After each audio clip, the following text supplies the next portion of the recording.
کشمیر کے لوگوں کے لیے ایک تاریخی موقع مل گیا ہے آزاد ہونے کا۔ اینٹ کا جواب ہم پتھر سے دیں گے، یہ صرف ہندوستہ کو مانتے ہیں۔ یہ وہ آخری جو پتہ کھیل گیا ہے، اس کے بعد اب انشاءاللہ کشمیر آزاد ہوگا۔ میں مغرب کو بڑی اچھی طرح جانتا ہوں، ان لوگوں کو حقیقت کا نہیں پتا جو کشمیر کے لوگوں سے ہو رہا ہے۔ اب ساری قوم نے کشمیر کے لوگوں کے ساتھ کھڑا ہونا ہے۔ ہر دنیا کا فورم کے اوپر ہم جائیں گے۔ پاکستان تو اب ہر حد تک جائے گا۔ میں کشمیر کا ambassador Bannu God. It's inhuman. It's violation of every humanitarian right of the people of Kashmir. 100,000 have lost their lives.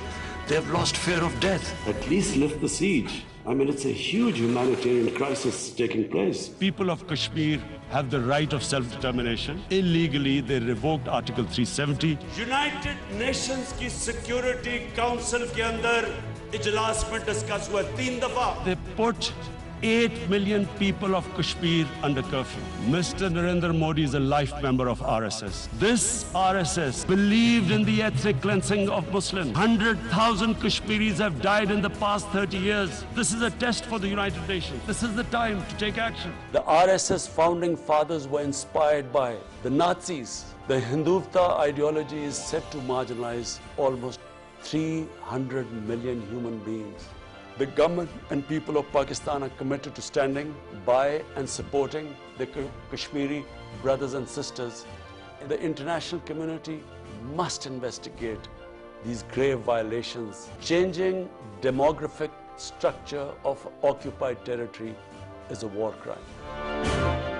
بسم اللہ الرحمن الرحیم۔ السلام علیکم ناظرین، میں ہوں سید انوار الحسن اور آپ دیکھ رہے ہیں پروگرام سچ کے ساتھ براہ راست PTV نیوز اسلام آباد اسٹوڈیو سے۔ آپ وزیر اعظم عمران خان صاحب کے مختلف بیانات کا ہم نے کولاج بنایا تھا، وہ آپ سن رہے تھے، جس میں وہ احاطہ کر رہے تھے 5 اگست 2019 کا جب بھارتی وزیر اعظم نریندر مودی نے غیر آئینی غیر قانونی اقدام اٹھایا اور کشمیریوں کے جداگانہ تشخص کو ختم کرنے کے لیے آرٹیکل 35A اور 370 کو تنسیخ کی اور ساتھ میں ڈومیسائل اور اراضی سے متعلق قوانین میں چینجز لے کر آئے۔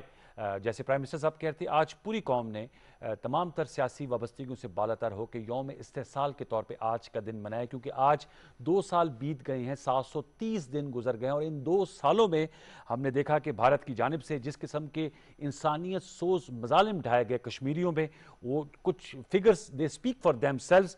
10,000 کے قریب جو ہیں کشمیری پیلٹ گن کا نشانہ بنے، 115 خواتین کی عصمت دری ہوئی، 410 کشمیریوں کو شہید کیا گیا اور 2,000 سے زائد کشمیریوں کو زخمی کیا گیا ان 2 سالوں میں۔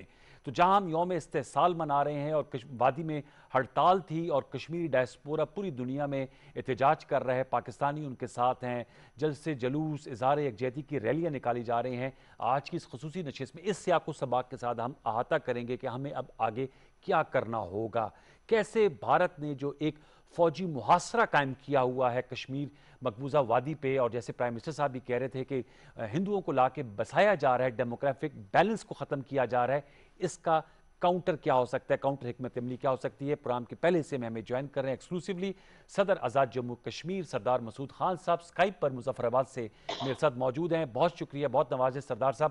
آج ہم نے دیکھا آپ ریلی بھی نکال رہے تھے، آپ نے بہت سے ویبینار میں بھی شرکت کی۔ مجھے بتائیے گا، PTV ویورز کو ضرور بتائیے گا کہ وے فارورڈ کیا ہو سکتا ہے، معاملات کو کیسے آگے بڑھایا جا سکتا ہے، یہ جو فوجی محاصرہ ہے اس کو ختم کرنے کے لیے کیا حکمت عملی ہمیں اختیار کرنی ہوگی۔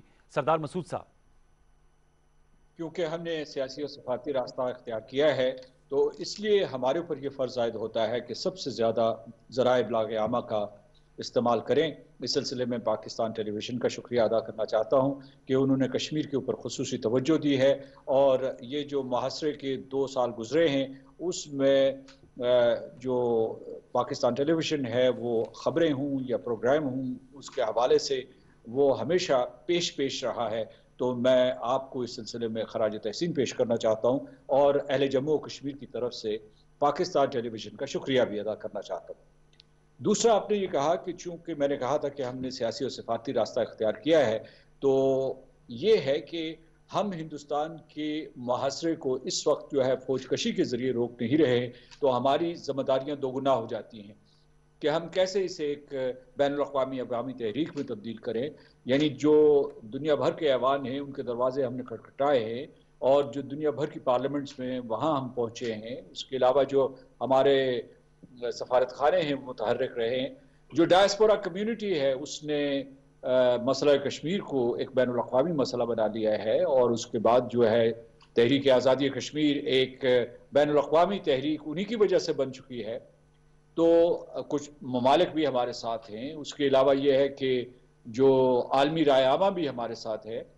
تو جو ہمیں ایک قسم کی تھریش ہولڈ ملی تھی، میں سمجھتا ہوں کہ اس کا بھرپور استعمال نہیں کر سکے۔ اگر بھرپور استعمال کر لیں تو ہم ہندوستان کی ظلم اور استبداد اور نوآبادیت کی اس عمارت کو منہدم کر سکتے ہیں۔ اصل میں ہندوستان جو ہے اس وقت جرائم سرزد کر رہا ہے۔ اس نے جو امریکہ کے جو ہے امریکہ کی پشت پناہی کی وجہ سے، امریکہ کے ساتھ اس کے اسٹریٹجک اور معاشی تعلقات ہیں، اس کی وجہ سے جو چین جو ہے اس کی وجہ سے امریکہ جو ہے ہندوستان کی سرپرستی کر رہا ہے یا اسے ایک مہرے کے طور پر استعمال کر رہا ہے چین کے خلاف۔ تو اس وجہ سے امریکہ کو، جو دنیا کا سب سے بڑا طاقتور ملک ہے، تو اسے وہ جرائم نظر نہیں آ رہے جو انہیں گزشتہ صدی جو ہے جرمنی اور اٹلی میں نظر آ گئے تھے، یا انہیں بالکنز میں انہیں نظر آ گئے تھے۔ تو کہنے کا مطلب یہ ہے کہ یہ ایک بہت ہی الجھا ہوا اسٹریٹجک مسئلہ بن رہا ہے۔ اس سلسلے میں ہندوستان کی کامیابی یہ ہے کہ وہ نہتے کشمیریوں کو، غیر مسلح کشمیریوں کو، عورتوں کو، بچوں کو، نوجوانوں کو مار رہا ہے۔ 13 سے 14 ہزار لوگ جو ہے انہوں نے قید کیے ہوئے ہیں، عقوبت خانوں میں ڈالے ہوئے ہیں اور کانسنٹریشن کیمپس میں ڈالے ہوئے ہیں، لیکن دنیا کو کہہ رہا ہے کہ وہ وہاں دہشت گردی سے لڑ رہا ہے، اور کہتا ہے کہ دہشت گردی کرنے والے جو لوگ ہیں جن کو وہ جنگجو کہتا ہے، وہ کہتا ہے کہ وہ 200 کے قریب 9 لاکھ فوج وہاں متعین کی ہوئی ہے 200 لوگوں سے لڑنے کے لیے۔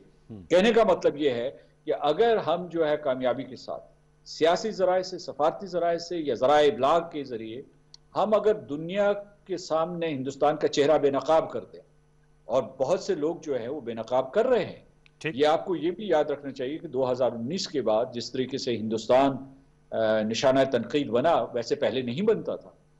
تو یہ وہ راستہ ہے جو ہمیں اختیار کرنا چاہیے، اس پہ ثابت قدم رہنا چاہیے، حوصلے بلند ہونے چاہیے۔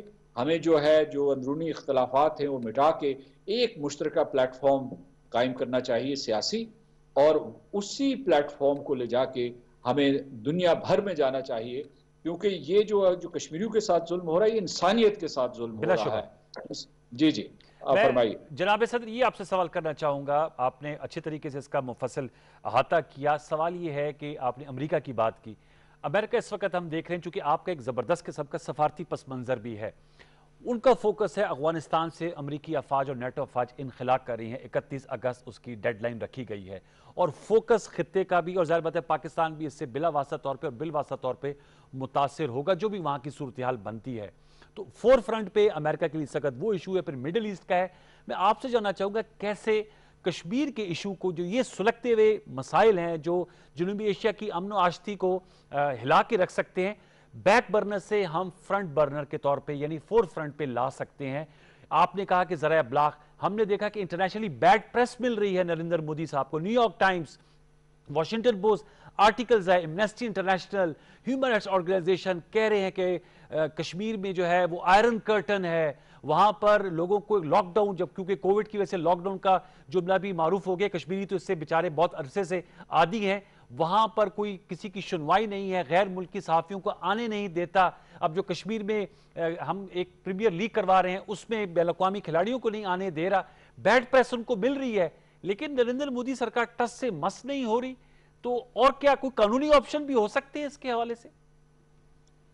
قانونی آپشن بہت ہیں، لیکن میں یہ آپ کو بتاؤں کہ جو امریکہ اپنی بساط افغانستان سے لپیٹ رہا ہے، تو اس سے ایک چیز نوشتہ دیوار ہو جاتی ہے، وہ یہ کہ ہندوستان کے لیے بھی یہ سبق ہے کہ وہ مقبوضہ جموں و کشمیر کے اوپر اپنا قبضہ سخت سے سخت تر کر لے، وہاں آبادی کے تناسب کو تبدیل کرنے کی کوشش کرے، کشمیریوں سے ان کی زمین چھینے، لیکن ہے تو یہ کشمیریوں کی سرزمین، ہندوستان کو تو وہاں سے جانا پڑے گا۔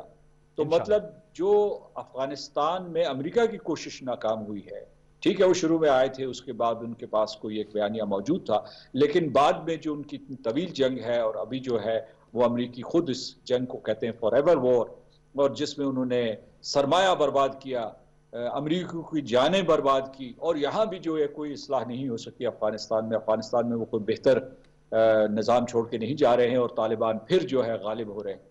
تو کہنے کا مطلب یہ ہے کہ اسی طریقے سے جو کشمیری جو ہے جو یہ اب میں آپ کو بتاؤں کہ کشمیر کا مسئلہ جو ہے ہمارے نقطہ نظر سے فرنٹ برنر پہ ہے، کیونکہ ہر روز کشمیری مارے جا رہے ہیں، ہر روز وہ خون دے رہے ہیں، شہادتیں ہو رہی ہیں، اور کشمیریوں کو اپنے گھر میں بے گھر کر دیا گیا ہے، ان سے ان کا وطن چھینا جا رہا ہے۔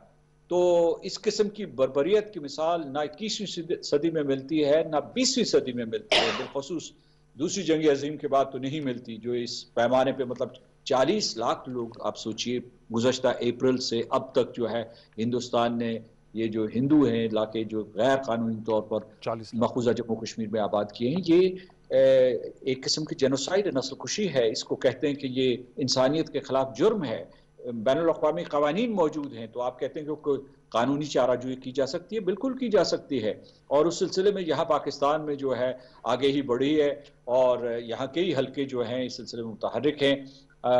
ہمارا مقدمہ جو ہے وہ درست ہے، ہندوستان جھوٹ، مکاری، فریب اور فوجی یلغار کے ذریعے لوگوں کو باندھ کے مار رہا ہے، اور اس نے میں آج جو ہے آپ نے ذکر کیا کہ میں نے آسٹریلیا میں، یونائٹڈ اسٹیٹس میں مختلف جگہوں پہ جو مختلف میں نے ویبینار سے خطاب کیا، میں نے ان لوگوں کو کہا کہ ہندوستان نے تو آپ کی زبان بندی کروا دی ہے، کشمیر میں زبان بندی کروائی ہے، اور آپ کو معاشی اور اسٹریٹجک گورکھ دھندوں میں الجھا کر آپ سے آپ کی زبان چھین لی ہے۔ آپ کہتے ہیں کہ جناب ہم حقوق انسانی کے محافظ ہیں، اور آپ کو خاموش کروا دیا جاتا ہے، وہ برسلز ہو، کینبرا ہو، اور یا پھر واشنگٹن ڈی سی ہو یا لندن ہو۔ وہ کہتے ہیں کہ جناب ٹھیک ہے پارلیمنٹیرینز جو ہے بیانات دیتے رہیں، لیکن 10 ڈاؤننگ اسٹریٹ، وائٹ ہاؤس اور جو ان کے جو حکومتی ترجمان ہیں وہ اس سلسلے میں کچھ نہیں کہیں گے۔ کہنے کا مطلب یہ ہے کہ ہمارے پاس بہت بڑا چیلنج ہے۔ دوسری چیز جو ہے ابھی جو ہے آپ وزیر اعظم پاکستان کی تقریر سے اقتباسات سنا رہے تھے یا تقاریر سے اقتباسات سنا رہے تھے، ایک چیز جو ہے اہل پاکستان کو واضح طور پر سمجھنی چاہیے، وہ یہ ہے کہ جو کشمیر میں اصل میں اسلام دشمنی کا مظاہرہ کیا جا رہا ہے، میں اسے اسلاموفوبیا نہیں کہتا، میں اسے اسلام دشمنی کہتا ہوں، جیسے کہ ہم اینٹی سیمیٹزم کہتے ہیں، اسی طریقے سے میں اس کو کہتا ہوں اینٹی مسلمزم، اینٹی اسلامزم۔ تو اس میں یہ ہے کہ وہ مسلمانوں کی تطہیر کر رہے ہیں، ان کی نسل کشی کر رہے ہیں، ہندو جو وہاں ہندو ہیں جموں میں، ان کی تو وہ جو آپ کٹ پتلی کوئی اسمبلی بنائیں گے اس میں ان کی تعداد بڑھا رہے ہیں جیری مینڈرنگ کے ذریعے، جس کو کہتے ہیں نئی حلقہ بندی کے ذریعے۔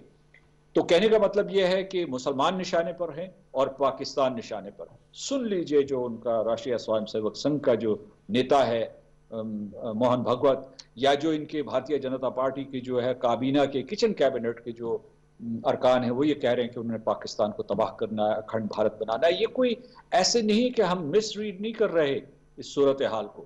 تو کہنے کا مطلب یہ ہے کہ پورے پاکستان کو اپنی بقا کے لیے تیار ہونا ہے، کشمیر اس کا ایک حصہ ہے، اور کشمیریوں کے اوپر جو ظلم ہو رہا ہے میں اس کے لیے ہمیشہ قسم کھاتا رہا ہوں، اور کشمیری ہر روز اپنے لہو سے اس قسم کو لکھتے ہیں کہ ہم اپنا حق، ہماری آزادی، حق خود ارادیت سب کچھ لے کر رہیں گے، کیونکہ یہ دنیا کی بے مثال تحریک ہے جہاں 79 لوگوں نے اتنی بڑی فوج سے مقابلہ کیا۔ انشاءاللہ میں آئی آلویز اپریشیٹ جو آپ کا آپٹیمزم ہے۔ میں آپ سے جاننا چاہوں گا، یونائٹڈ نیشن سیکورٹی کونسل میں یہ سب سے غالباً پرانی تاریخ ہیں جو وہاں پر موجود ہیں، اور وہاں پر ان پر عمل درآمد کے لیے ضرور کوشش ہونی چاہیے۔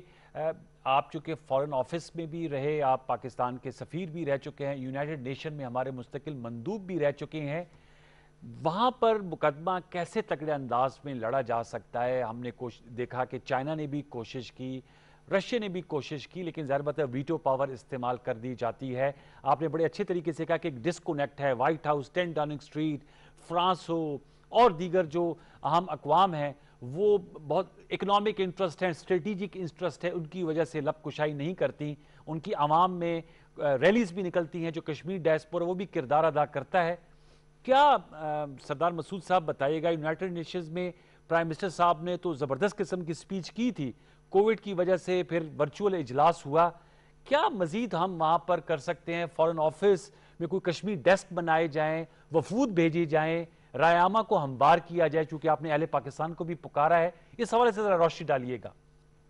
دیکھیے سب سے پہلے ہمیں یہ بات سمجھ لینی چاہیے کہ جو بین الاقوامی نظام ہے اس وقت بگاڑ کا شکار ہے اور قانون کی بالادستی نہیں ہے. اگر قانون کی بالادستی ہوتی تو ہندوستان جو ہے سلامتی کونسل میں بیٹھا ہوتا اور وہاں اس کی صدارت کر رہا ہوتا سلامتی کونسل.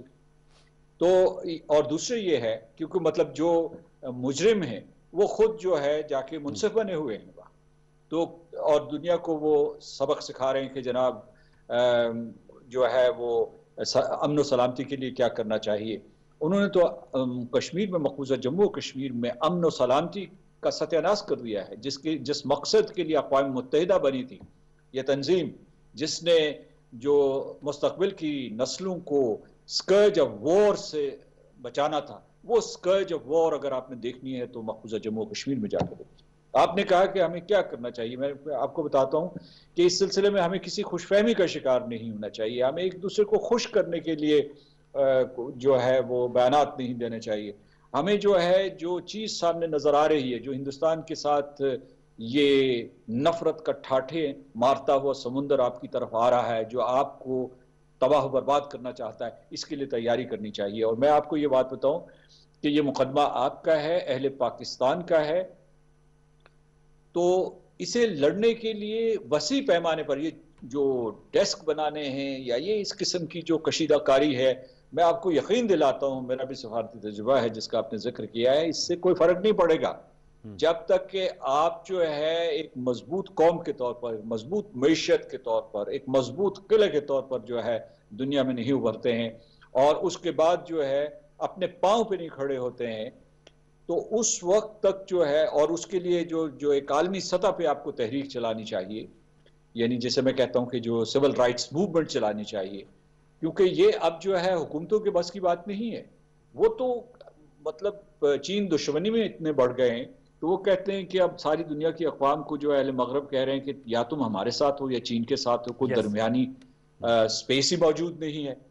تو ایسے حالات میں اور جبکہ ہندوستان ایک تہذیبی جنگ تہذیبی تصادم جنوبی ایشیا کے اوپر مسلط کر رہا ہے اور اس کے نشانے پر صرف ہم نہیں ہیں میرا خیال ہے مشرق وسطیٰ کو بہت جلد ہوش آئے گا کہ کس طریقے سے ہندوستان کی یہ یلغار جو ہے ان کو بھی اپنی لپیٹ میں لے گی. تو میں یہ کہہ رہا ہوں کہ بڑی جنگ ہے بڑی تیاری کی ضرورت ہے. جناب صدر میرے ساتھ ہی رہے گا وزیر خارجہ شاہ محمود قریشی صاحب نے بھی ہمیں جوائن کیا لائیو. السلام علیکم شاہ محمود قریشی صاحب. جی وعلیکم السلام. بہت شکریہ سر وقت دینے کا. صدر آزاد جموں کشمیر ہم سردار مسعود صاحب سے گفتگو کر رہے ہیں آپشنز پہ بات کر رہے ہیں اور ڈیفرنٹ آپشن سامنے ہیں. آپ کا سر ایک وسیع تجربہ ہے آپ فورن منسٹر پاکستان کے پہلی بھی رہے اس وقت بھی ہیں. پاکستان مقدمہ تو لڑ رہا ہے شاہ محمود قریشی صاحب 2 سال ہو گئے ہیں اس غیر قانونی فوجی محاصرے کا جو بھارت نے کیا 5 اگست 2019 کو. میں آپ سے جاننا چاہوں گا یہ سوال میں نے اے جے کے پریزیڈنٹ کے سامنے بھی رکھا آگے کیسے بڑھا جائے اس فوجی محاصرے کا خاتمہ کیسے ممکن ہو سکتا ہے موجودہ انٹرنیشنل سینیریو کو دیکھتے ہوئے. دیکھیے ہم تو کوشش کر سکتے ہیں کہ پبلک اوپینین کو ہموار کیا جائے جی اور پبلک اوپینین کے ذریعے ہم جو مختلف حکومتیں ہیں ان پر جسے کہتے ہیں نا دباؤ بڑھائیں. جی اس وقت وہ اپنی مصلحتوں کا شکار ہیں اور جانتے ہوئے کہ مقبوضہ کشمیر میں کتنا ظلم ہو رہا ہے کیا کچھ ہو رہا ہے وہ اس کے باوجود خاموش ہیں. تو میں سمجھتا ہوں کہ پبلک اوپینین اس کے ساتھ ساتھ انٹرنیشنل میڈیا جی آپ کے تھنک ٹینکس آپ کی جو ہے پارلیمنٹس پبلک ریپرزینٹیٹیوز ان کے ذریعے ہندوستان کو اور ان کے اصلی چہرے کو بے نقاب کرنا ہماری حکمت عملی کا حصہ ہونا چاہیے. وزیر خارجہ صاحب یہ مجھے بتائے گا آپ نے بالکل صحیح کہا یہ ہونا چاہیے اور نیریٹیوز کی وار ہوتی ہے وار آف نیریٹیوز ہوتی ہے وہ کر بھی رہے ہیں. آپ نے فلسطین میں جو ایشو ہے اس میں بھی اپنا کردار ادا کیا. ایشو یہ آ رہا ہے ایک ڈسکنیکٹ پایا جاتا ہے جو انٹرنیشنل پاورز ہیں وائٹ ہاؤس 10 ڈاؤننگ اسٹریٹ اور جو انفلوئنشل کیپٹلز ہیں بھارت کے ساتھ ان کے ایسے معلوم ہوتا ہے جیسے مفادات جڑے ہوئے ہیں اسٹریٹجک بنیادوں کی وجہ سے یا اقتصادی بنیادوں کی وجہ سے. اس ڈسکنیکٹ کو کیسے پریشرائز کیا جا سکتا ہے؟ بیڈ پریس تو مودی سرکار لے رہی ہے نیو یارک ٹائمز کی بھی رپورٹس آتی ہیں, ہیومن رائٹس آرگنائزیشنز بھی کہتی ہیں, ایمنسٹی انٹرنیشنل بھی کہتی ہیں, لیکن وہ دباؤ میں نظر نہیں آتا کہ بھارت دباؤ میں آئے اور اس غیر قانونی اقدام کو رول بیک کرے. یہ دباؤ میں تو کسی حد تک بھارت آیا ہے. اچھا, آپ دیکھ رہے ہیں کہ اندرونی طور پر ان کی پالیسی پر بے پناہ تنقید ہوئی ہے. مقبوضہ کشمیر کے وہ قائدین جو ماضی میں ان کے ساتھ بیٹھا کرتے تھے, مل کے حکومتیں بنایا کرتے تھے, آج وہ ان سے کھنچے ہوئے اور دور دکھائی دیتے ہیں, ان سے لا تعلق ہیں دلی سے. وہ کہہ رہے ہیں کہ 5 اگست 2019 کے اقدامات انہیں قبول نہیں ہیں. وہ کہتے ہیں کہ جو اسٹیٹ ہوڈ ان سے چھینا گیا ہے وہ ان کے لیے قابل قبول نہیں ہے. تو یہ جو دباؤ پر آیا ہے, جی, اس دباؤ سے انہوں نے کوشش کی ان سے رابطہ کرنے کی. آپ نے دیکھا کہ یکے بعد دیگر ان نے رہا کرنا شروع کیا اور ان سے رابطے شروع کر دیے. اگر ان کی پالیسی کامیاب ہو رہی ہوتی, اگر انہیں پذیرائی مل رہی ہوتی, تو پھر یہ لچک نہ دکھاتے, یہ رویے میں تبدیلی نہ کرتے, ان سے رجوع نہ کرتے. لیکن اس رجوع کے باوجود انہیں وہ پیش رفت نہیں ہو سکتی جس کی وہ توقع کر رہی تھی. ان کا خیال تھا کہ دبا دیا ہے, قوت کے ذریعے ہم نے دبا دیا ہے. جی, دبا تو دیا, آواز کو دبایا, انکمیونیکاڈو کر دیا, ایک کمیونیکیشن بلیک آؤٹ کیا. آپ کے سامنے ہے سب کچھ. جی, جی, لیکن اس کے باوجود جو کہتے ہیں نا کہ ہارٹس اینڈ مائنڈس کی جنگ, جی, انہوں نے ہارنا شروع کر دی. اور جو کشمیری ہے, نوجوان ہے, جو کشمیر سے منسلک ہے, چاہے وہ ہندوستان میں رہتا ہے یا ملک سے باہر رہتا ہے, وہ ہندوستان سے باہر رہتا ہے, وہ آج ان سے ناخوش دکھائی دیتا ہے, وہ ان پر تنقید کر رہا ہے. آپ نے دیکھا کہ ان 2 سالوں میں مختلف دارالخلافوں میں کتنے احتجاج ریکارڈ کروائے گئے, اور آپ نے دیکھا کہ بڑے عرصے بعد انٹرنیشنل میڈیا نے ہندوستان کی جو جابرانہ پالیسیز ہیں ان پر کتنی تنقید کی, یہ سب آپ کے سامنے ہے. ٹھیک, بہت بہت شکریہ وزیر خارجہ شاہد قریشی صاحب, آپ نے ہم سے گفتگو کی, آپ کا بہت شکریہ. سردار مسعود صاحب, جناب صدر, سر لاسٹ کومنٹس اگر آپ کہنا چاہیں, پھر ہم نے اپنے سیگمنٹ کو وائنڈ اپ کرنا ہوگا. سر, آپ نے شاہد قریشی صاحب کی بھی گفتگو سنی, کیا وائنڈ اپ کومنٹس دیں گے جناب صدر؟ میں یہ کہوں گا کہ حوصلے بلند رکھیں, انشاءاللہ ہم ضرور کامیاب ہوں گے.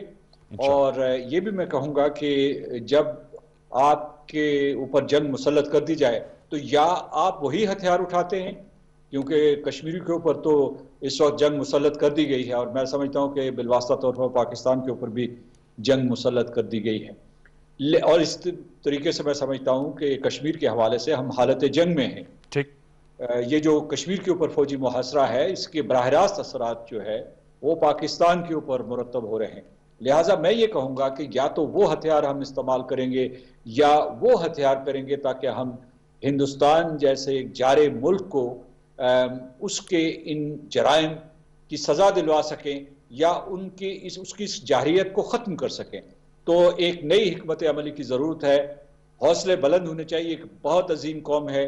میں جو ہے, آپ کہتے ہیں کہ جو میرے کنکلوڈنگ ریمارکس ہیں وہ یہ کہ میں آج کے دن جو ہے اہل جموں کشمیر کی طرف سے اہل پاکستان کو اور پاکستان کی ریاست کا شکریہ ادا کرنا چاہتا ہوں کہ ہر قدم پر بڑے استقلال اور استقامت کے ساتھ اس نے کشمیریوں کا ساتھ دیا. 1947 میں ساتھ کھڑی تھی اور آج بھی کھڑی ہے, اور پاکستان کے 22 کروڑ عوام جو ہے جموں کشمیر کے لوگوں کے ساتھ کھڑے ہیں, اور ایسا ہونا بھی چاہیے کیونکہ جموں کشمیر جو ہے وہ پاکستان کا حصہ ہے. اور وہاں نعرے بلند ہوتے تھے. آج میں آپ کے ٹیلی ویژن پہ ہی دیکھ رہا تھا کہ سید علی گیلانی صاحب یہ کہہ رہے تھے کہ ہم پاکستانی ہیں, پاکستان ہمارا ہے. انشاءاللہ کشمیر, اور اگر وہ شہادتیں دے رہے ہیں, یہ میں آپ کو بتاؤں, خون دے رہے ہیں, تو وہ پاکستان کے لیے دے رہے ہیں, پاکستان کے پرچم کے لیے, پاکستان کے ساتھ الحاق کے لیے. بہت بہت سر شکریہ, تھینک یو ویری مچ. سردار مسعود خان صاحب, صدر آزاد جموں کشمیر, ہم سے گفتگو کرتے ہیں. ہم آنر کرتے ہیں جو کشمیریوں کے جذبات ہیں, ان کی قدر کرتے ہیں. ویورز, ایک چھوٹا سا وقفہ لیں گے, وقفے بتائیں گے تو اسی موضوع پر